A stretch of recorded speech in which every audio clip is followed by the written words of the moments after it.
नमस्कार दोस्तों, RRM मारवाड़ जुगाड़ यूट्यूब चैनल में आप एक बार बड़ा स्वागत है।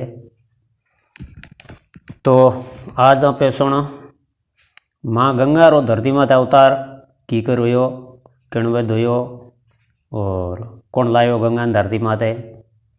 तो इनके बारे में बहुत ही रोचक पौराणिक कथा है, तो थे मन लगा सुनियो। और तो आ कथा है गंगा अवतार की कई प्रकार की कथाओं हैं, अलग अलग मत है जो अलग अलग। और मेरे हुनोड़ी जो वही हुणाऊँ तो ने। तो एक बार ऋषि विश्वामित्र ने एक कथा सुनाई कि पर्वतराज हिमालय की अत्यंत रूपवती, लवण्यवती एवं सर्वगुण संपन्न दो कन्याएं थी। किंगी हिमालय सुमेरु पर्वत की पुत्री मैना इन कन्याओं की माता थी। दोनों की माता कौन? सुमेरु पर्वत की कन्या जगी मैना। हिमालय की बड़ी पुत्री का नाम गंगा तथा छोटी का नाम उमा था। गंगा अत्यंत प्रभावशाली और साधारण देवी गुणों से संपन्न थी। वह किसी बंधन को स्वीकार न कर मनमाना मार्गों पर अनुसरण करती थी। उसकी इस असाधारण प्रतिमा से प्रभावित होकर देवता लोग विश्व के कल्याण की दृष्टि से उसे हिमालय से मांग कर ले गए। पर्वतराज की दूसरी कन्या उमा बड़ी तपस्विनी थी। उसने कठोर एवं असाधारण तपस्या करके महादेव जी को वर के रूप में प्राप्त कर लिया। विश्वामित्र के इतना कहने पर राम ने कहा कि हे भगवान, जब गंगा को देवता लोग सुरलोक से ले गए तो वह पृथ्वी पर कैसे अवतरित हुई, और गंगा को त्रिपग्गा क्यों कहते हैं? इस पर ऋषि विश्वामित्र ने बताया कि महादेव जी का विवाह तो उमा के साथ हो गया था, किंतु 100 वर्ष तक भी उसके किसी संतान की उत्पत्ति नहीं हुई। एक बार महादेव जी ने मन में संतान उत्पन्न करने का विचार आया। जब उसके इस विचार की सूचना ब्रह्मा जी सहित देवताओं को मिली तो वे विचार करने लगे कि शिव जी के संतान के तेज को कौन संभाल सकेगा।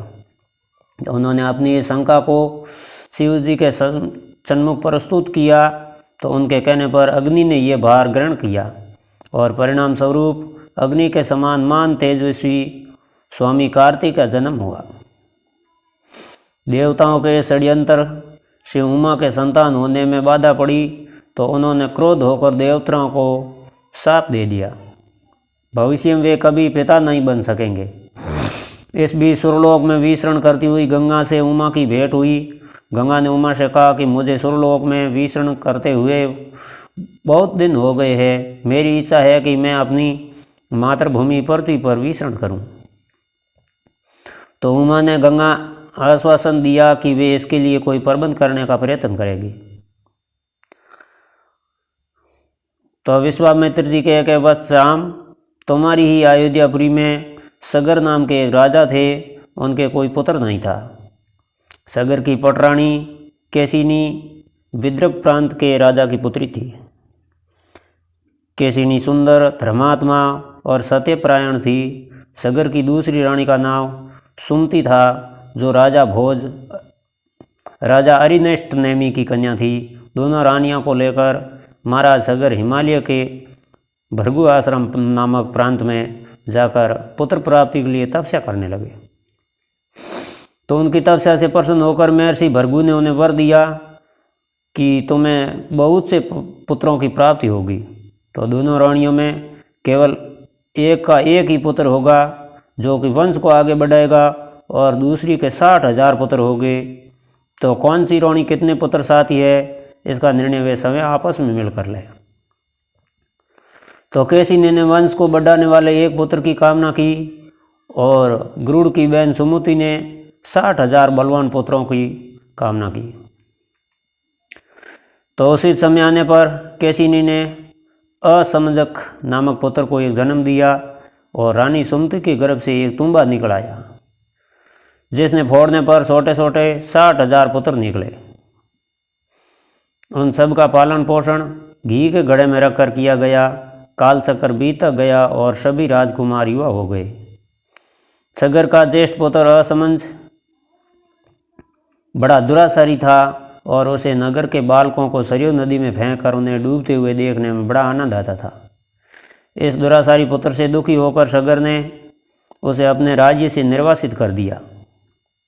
असमंज के एक पुत्र था, उसका नाम अंशुमान था। अंशुमान अत्यंत सदाचारी और पराक्रमी था। एक दिन राजा सगर के मन में अश्वमेध यज्ञ करने का विचार आया। शीघ्र ही उन्होंने अपने इस विचार को कार्य रूप में परिणित कर दिया। राम ने ऋषि विश्वामित्र से कहा कि गुरुदेव, मेरी रुचि अपने पूर्वज सगर की यज्ञ गाथा को विस्तार पूर्वक सुनने की है, अतः कृपा करके इस वृत्तांत को पूरा सुनाइए। राम के इस तरह कहने पर ऋषि विश्वामित्र प्रसन्न होकर कहने लगे कि राजा सगर ने हिमालय एवं विंध्याचल के बीच की हरी भरी भूमि पर एक विशाल यज्ञ मंडप का निर्माण करवाया। फिर अश्वमेध यज्ञ के लिए श्यामकर्ण घोड़ा छोड़कर उनकी रक्षा के लिए पराक्रमी अंशुमान को सेना के साथ उसके पीछे भेज दिया। यज्ञ की संभावित सफलता के परिणाम की आशंका से भयभीत होकर इंद्र ने एक राक्षस का रूप धारण करके उस घोड़े को चुरा लिया और घोड़े की चोरी की सूचना पाकर सगर ने अपने 60,000 पुत्रों को आदेश दिया कि घोड़ा चुराने वाले को पकड़कर या मारकर घोड़ा वापस लाओ। तो पूरी पृथ्वी में खोजने पर भी जब घोड़ा नहीं मिला तो इस आशंका से किसी ने घोड़े को तय खाने में छुपा रखा हो। तो सगर के पुत्रों ने संपूर्ण पृथ्वी को खोजना शुरू कर दिया और इसके इस कार्य से असंख्य भूतल निवासी प्राणी मारे गए। खोदते खोदते वे पाताल लोक तक पहुंच गए। उसके इस नरसंस कृत्य की देवताओं ने ब्रह्मा जी से शिकायत की तो ब्रह्मा जी ने कहा कि ये राजकुमार क्रोध एवं मद में अंधे होकर ऐसा कर रहे हैं। पृथ्वी की रक्षा कर दायित्व ये कपिल मुनि पर है, इसीलिए वे इस विषय में क्वेश्चन को अवश्य करेंगे। पूरी पृथ्वी को खोदने के बाद भी जब घोड़ा और उसको चुराने वाला चोर नहीं मिला तो निराश होकर राजकुमारों ने इसकी सूचना अपना पिता को दी। तो रुष्ट होकर सगर ने आदेश दिया कि घोड़े को पाताल में जाकर ढूंढो। पाताल में घोड़े को खोजते खोजते वे सनातन वसुदेव कपिल मुनि के आश्रम में पहुंच गए। उन्होंने देखा कि कपिल देव आंखें बंद किए बैठे हैं और उन्हीं के पास यज्ञ का घोड़ा बंधा हुआ है। तो उन्होंने कपिल मुनि को घोड़े का शोर समझकर उनके लिए अनेक दुर्वचन कहे और उन्हें मारने के लिए दौड़े। सगर के इन कुकृत्यों से कपिल मुनि की समाधि भंग हुई और उन्हें क्रोध होकर सगर के उन सब पुत्रों को भस्म कर दिया।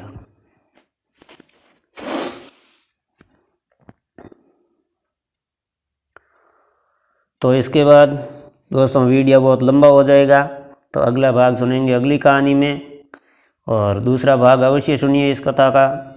और अगर आप मेरे चैनल पर नए हैं तो मेरे चैनल की सदस्यता लेकर घंटे का बटन अवश्य दबा देंगे। तो ऐसी पुरानी धार्मिक कथाएं मैं हमेशा लाता रहता हूं। मिलते हैं एक नए वीडियो में, तब तक के लिए राम राम।